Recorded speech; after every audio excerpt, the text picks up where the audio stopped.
Hey y'all, hey, it's me, Simply Just C, and in today's video, we're going to talk about hair porosity. In this video, I'm going to briefly tell you what hair porosity is, why it is important to know your hair's porosity. I'm going to show you how to do the Strand test, which will help you identify your hair's porosity, and then I'm going to give you next steps. So let's get into it.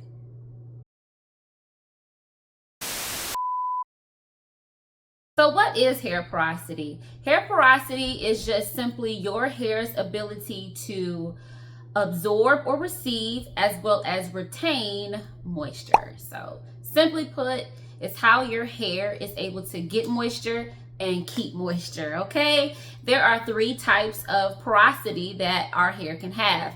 We can be low porosity, medium porosity, or high porosity. If you have low porosity hair, that means the cuticle of your hair is closed. The structure of your hair is tight. So when it comes to receiving moisture, it's a little harder to get inside of low porosity hair. However, once low porosity hair receives the moisture, it does a decent job of retaining it.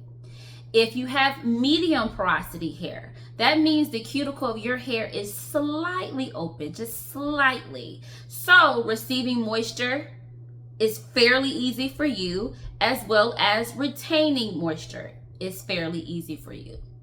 If you have high porosity hair, that means the cuticle of your hair is open or raised. So receiving moisture for your hair is easy. However, your hair loses moisture very easily because that cuticle is open. Why is it important to know your hair's porosity? Well, as I mentioned earlier, porosity, your hair's porosity is its ability to receive as well as retain moisture. And that's important. We know moisture and hair, they need to go together, especially if you have curly hair like myself or even coiled hair.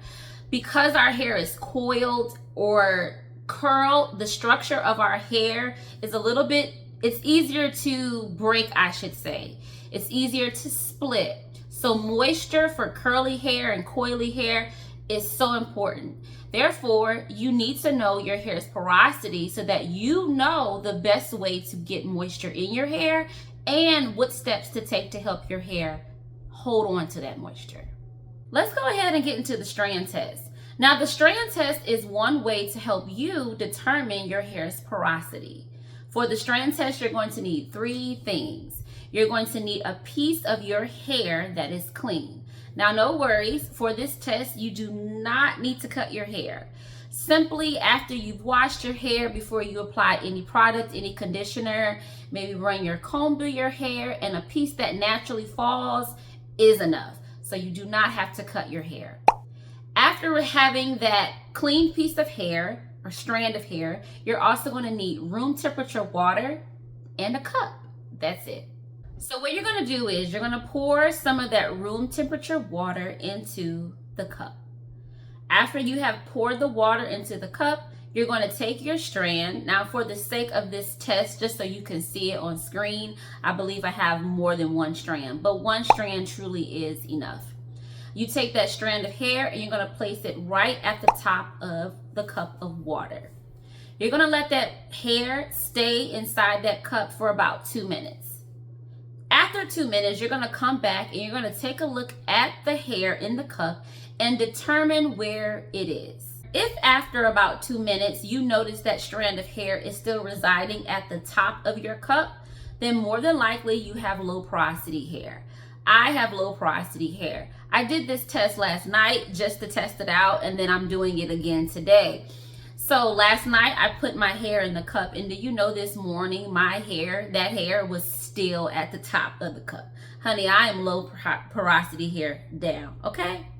So if that hair is still at the top of the cup, then you have low porosity hair.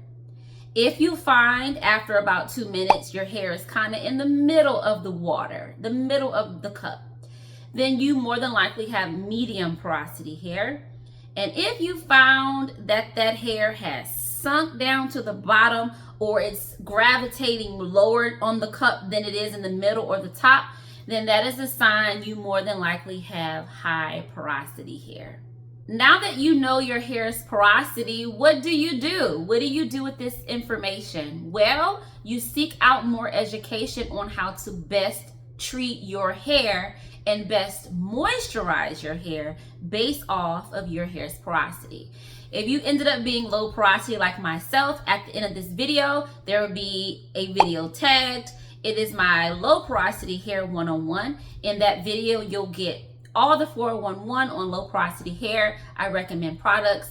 I give you ingredients to avoid and ingredients you want to include in your low porosity hair. If you ended up being low porosity, then I also have a video for you that will appear at the end of this video, which is my high porosity hair 101 video. And the same thing, in that video, I give you the lowdown on high porosity hair, product recommendations, and the whole nine. If you ended up being middle porosity hair, honey, how does it feel to be the favorite? How does it feel to be the favorite?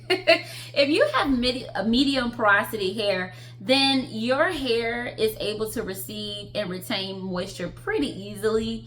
There's nothing really too special you have to do. But I would say if you're looking for more education on your type of hair, I would say lean towards the low porosity hair 101 video and use some of those products. I think that those will work great with your hair. Thank you so much for joining me on today. I hope that this video was helpful and you got something out of it.